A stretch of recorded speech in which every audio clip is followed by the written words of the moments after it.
नमस्कार. आपण आहोत सजगरहोच्या पॉडकास्टमध्ये. आज आपल्यासोबत सजगरहोमध्ये आहेत श्रीयुत क्षितिज टेक्सास गायकवाड.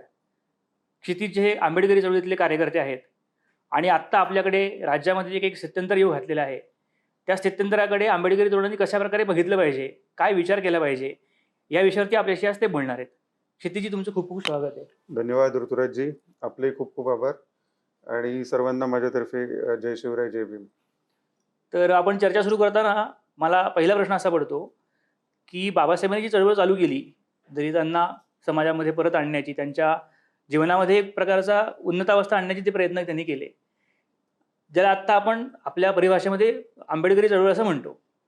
तर आज ती चळवळ खरंच राहिले का? त्याचं अस्तित्व काही दिसतं का समाजामध्ये? बाबासाहेबांची चळवळ दोन प्रकारची होती. एक होती की सामाजिक न्याय लोकांना मिळवून द्यावा. तर ती सक्सेसफुल आहे. म्हणजे बाबासाहेबांच्या संविधानामुळे दलितांना अधिकार मिळाले, शिकतायत दलित आणि एक बऱ्यापैकी समाजामध्ये परिवर्तन घडत चालले. हा झाला एक भाग. दुसरा भाग होता बाबासाहेबांची पॉलिटिकल चळवळ, राजकीय चळवळ. राजकीय चळवळीमध्ये आपण त्याची जर सुरुवात बघितली तर राजकीय चळवळ ही गांधी नेहरू विरोधात बाबासाहेबांची सुरू होती. म्हणजे जी सुरू झाली ती गांधी नेहरू आणि काँग्रेसच्या विरोधात सुरू झाली. त्या बाबतीत बाबासाहेब खूप पर्टिक्युलर होते की काँग्रेस ही दलितांचं नुकसान करते. तर त्या कॉन्टेक्स्टमध्ये जर आजची चळवळ बघितली तर कुठेतरी बाबासाहेबांनी त्यावेळेस म्हणलं होतं, विरोधात तर होतेच बाबासाहेब, पण असंही म्हणलं होतं की दलितांनी कुठल्याही परिस्थितीत काँग्रेसमध्ये जाऊ नये, काँग्रेस हे जळतं घर आहे. तर तशी तर कुठे आजची चळवळ दिसत नाही. आत्ता हे जे सगळे तुम्ही जसं म्हटलं की दोन चळवळी होत्या, एक सामाजिक होती, एक राजकीय होती. आता राजकीय चळवळीमध्ये जे असे साधारणपणे लोकांना माहिती असले एक 5-6 गट त्या संघटनेचे झाले. तर ह्या गटांचं नेमकं काय, म्हणजे एकमेकांमध्ये संबंध कसे आहेत आणि त्या सगळ्या गटाच्या राजकारणामध्ये समाजाचा नेमका फायदा काय होतो आणि नुकसान काय होतंय? फायदा तर यात काहीच नाही. म्हणजे वास्तविक पाहता मी आत्ता म्हणल्याप्रमाणे बाबासाहेब म्हणले होते की काँग्रेसमध्ये जाऊ नका, मुसलमानांची हातमिळवणी करू नका. आणि आज जे कोणी बाबासाहेबांचं नाव घेऊन राजकीय चळवळ चालवू पाहतात त्या दोन्ही गोष्टी करतात. मग यात बाबासाहेब उरले कुठे? बाबासाहेबांचं तर लवलेश सुद्धा नाही या चळवळीला. नुसतं नाव तुम्ही म्हणताय आंबेडकरी चळवळ, पण यात बाबासाहेब उरलेच नाहीत.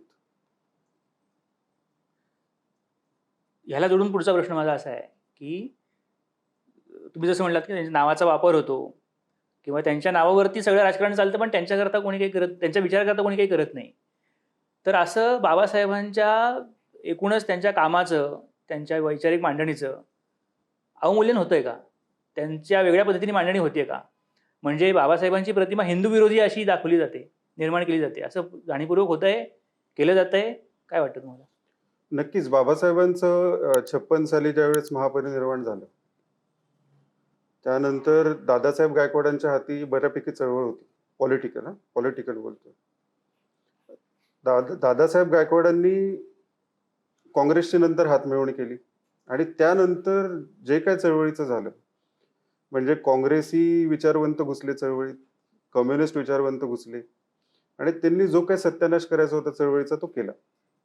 म्हणजे वेळप्रसंगी मुस्लिमांच्या दावणीला बांधली चळवळ, वेळप्रसंगी काँग्रेसच्या दावणीला बांधली आणि एका प्रकारची दुकानं, सगळ्यांची राजकीय दुकानं चालू झाली. यात बाबासाहेबांचा विचार तर खूप लांब राहिला. आणि दुसरा प्रश्न तुमचा असा होता की हिंदू विरोधी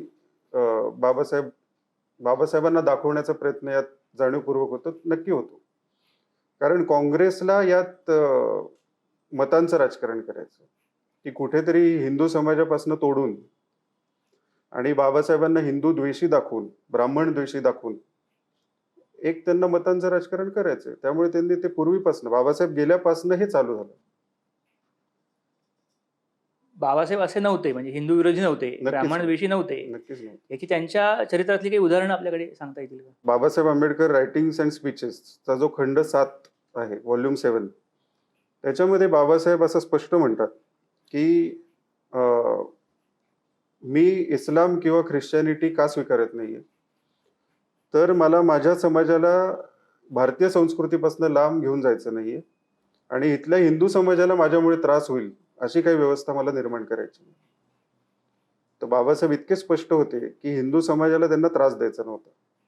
आणि आज आपण बघतो त्यांच्या नावावर जे चळवळ चालवतात लोक, उठसूट हिंदूंना नावं ठेवायची, देवी देवतांना नावं ठेवायची आणि असं भासवायचं की जणू काय आपली संस्कृती इतकी बेकार आहे की त्यात काहीच नाही आणि नेहमी असंच चालू राहिलं, दलितांवर अत्याचार झाले, महिलांना इकडे स्थान नाही, वगैरे वगैरे चालू असतं या लोकांचं बाबासाहेबांचं नाव घेऊन. वास्तविक पाहता बाबासाहेबांचं असं म्हणणं होतं की आपली संस्कृती खूप छान आहे. त्यांना प्रॉब्लेम्स होते काही विषयांमध्ये आणि त्यांनी ते मांडणी करून गेलेले आहेत.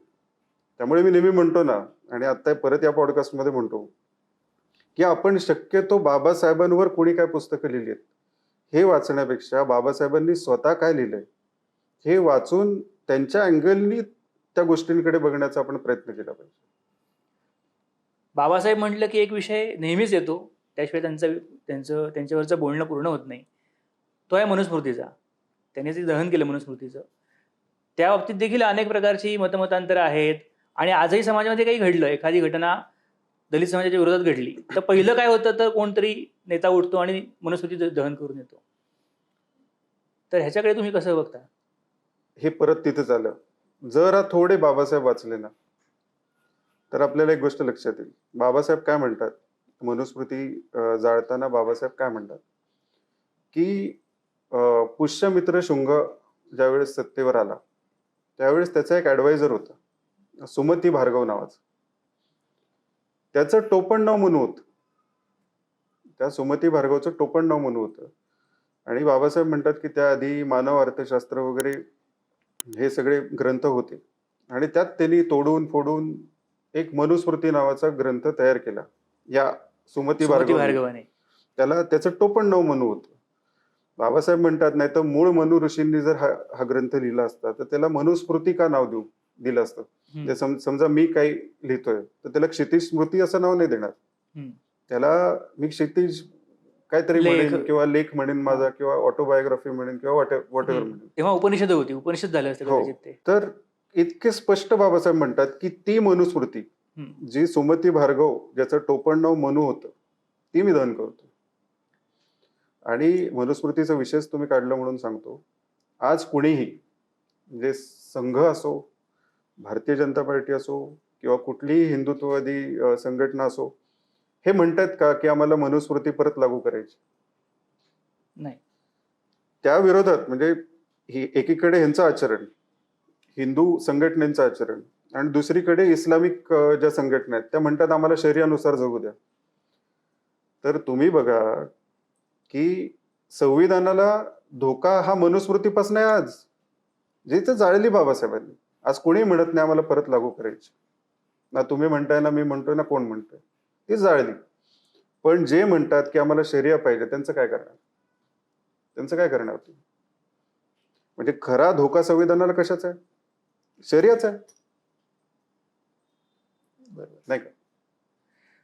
आता आपली जी चर्चा चालली आहे त्याच्यात आंबेडकरी चळवळ, त्यातली सामाजिक चळवळ, राजकीय चळवळ, त्यातले गटतट, बाबासाहेब आंबेडकरांचं त्यांच्या चरित्राचं, त्यांच्या विचारांचं अवमूल्यन, ह्या सगळ्यामध्ये दलित तरुण आजचा जो आहे हा भरकटलेला आहे का? तरुण भरकटलाय असं मी नाही म्हणणार, पण नक्कीच भरकटवायचा प्रयत्न चाललेला आहे आणि काही अंशी काही तरुण भरकटलेत, काही बरं का. वास्तविक पाहता माझं असं म्हणणं आहे की कुणी नेत्यांकडे बघू नये. म्हणजे इवन मी असेल, मी माझ्या कार्यकर्त्यांना पण मी म्हणतो की मला फॉलो करू नका, तुम्ही बाबासाहेबांना फॉलो करा. ओरिजिनल बाबासाहेब वाचा. कोणी म्हणतंय बाबासाहेब असे होते म्हणून त्यांचं ऐकून त्यांच्या मागे गुरमेंढरांसारखे धावू नका. खरे बाबासाहेब वाचा. आपल्याला लीडरची काही गरज नाही. बाबासाहेबांनी जो आपल्याला बुद्ध दिला तो बुद्ध काय म्हणतो? स्वयंप्रकाशित व्हा, आत्मदीपो भव.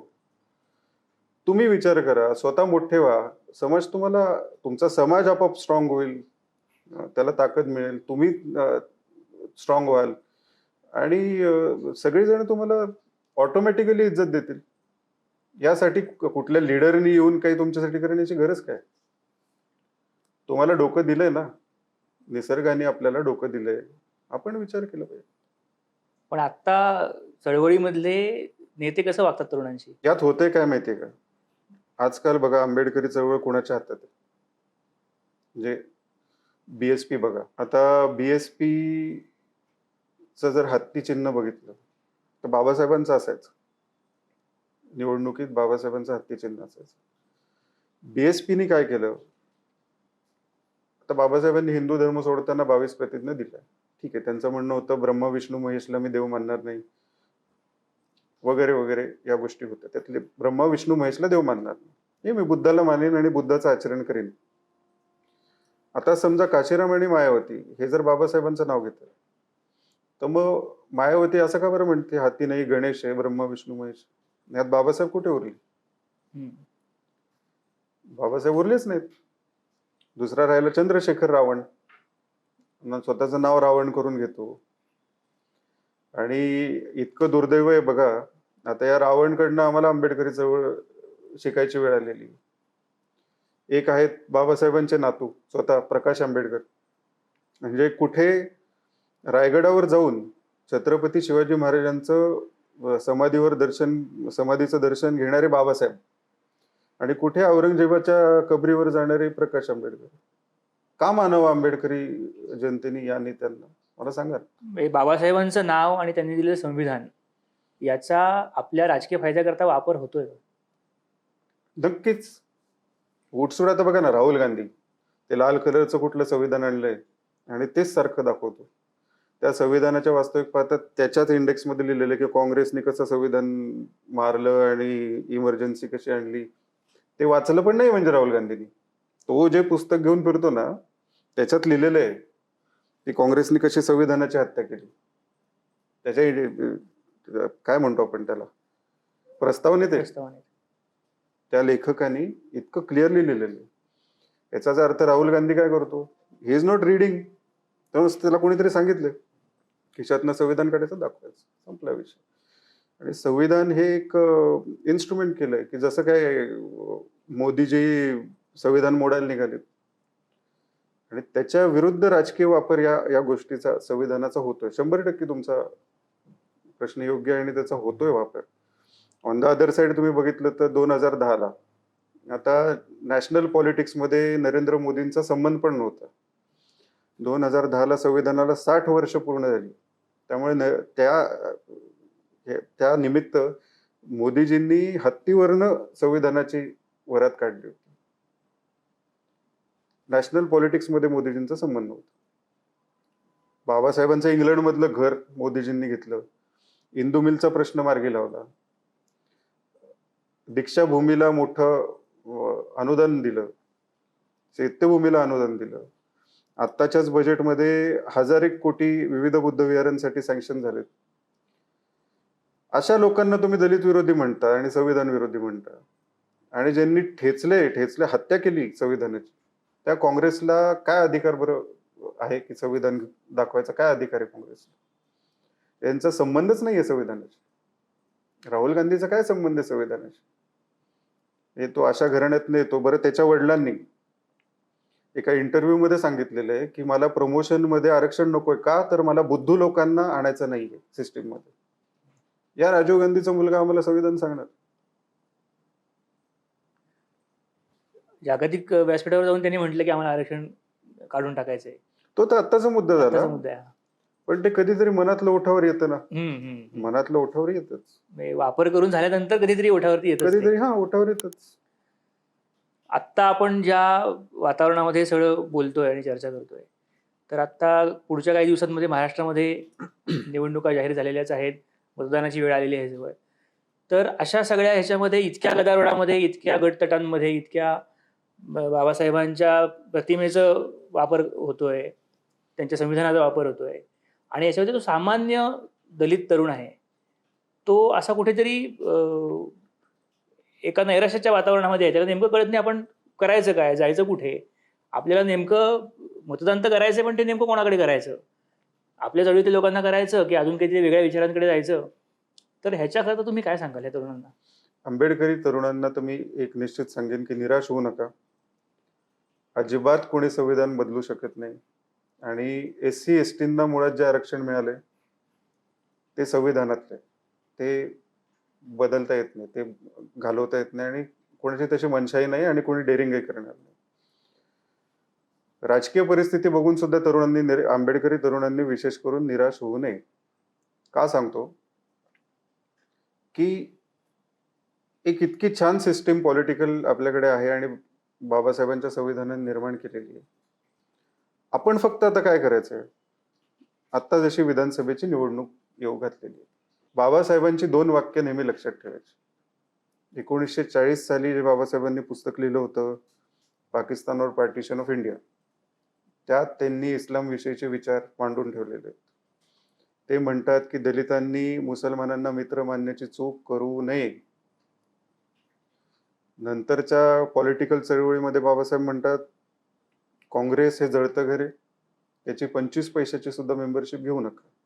तर आपण आंबेडकरी तरुण म्हणून काय केलं पाहिजे किंवा आंबेडकरी जनतेने काय केलं पाहिजे, या 2 गोष्टी फक्त नाही करायच्या. म्हणजे जो मुसलमानांना साथ देतो किंवा काहीतरी तो कल्चर बदलू पाहतोय देशाचं, त्याला आपण मतदान नाही करायचं. आणि काँग्रेसच्या बरोबर जे लोक आहेत त्यांना आपण मतदान नाही करायचं. बाकीचे ऑप्शन्स ओपन आहेत. मागच्या निवडणुकीमध्ये आंबेडकरी चळवळीतल्याच एका पक्षाने MIM सोबत युती केली होती. प्रकाश आंबेडकरांनीच केली होती आणि त्याचा फायदा MIM ला झाला. औरंगाबादमधनं आत्ताचं संभाजीनगरमधनं त्यांचा खासदार निवडून आला. पण प्रकाश आंबेडकरांना किती मतं मिळाली मुसलमानांची? प्रकाश आंबेडकर नंतर आता औरंगजेबाच्या कबरीवर पण जाऊन आले. मग लोकसभेला किती मतदान झालं मुसलमानांचं? म्हणजेच बाबासाहेबांचं वाक्य सिद्ध झालं की मुसलमानांना मित्र मानण्याची चूक करू नका, जी केली प्रकाश आंबेडकरांनी. त्याचं नुकसान झालं त्यांना. तर फक्त या 2 गोष्टी सोडून जे काय ऑप्शन आहे समोर त्याला मतदान करावं आंबेडकरी जनतेने. काँग्रेसला नाही आणि जो मुसलमानांना साथ देतो त्याला नाही. तुम्ही तुमच्या सगळ्या व्यस्त दिनक्रमात वेळ काढून इथे आलात त्याबद्दल खूप खूप धन्यवाद. धन्यवाद. जय शिवराय, जय भीम.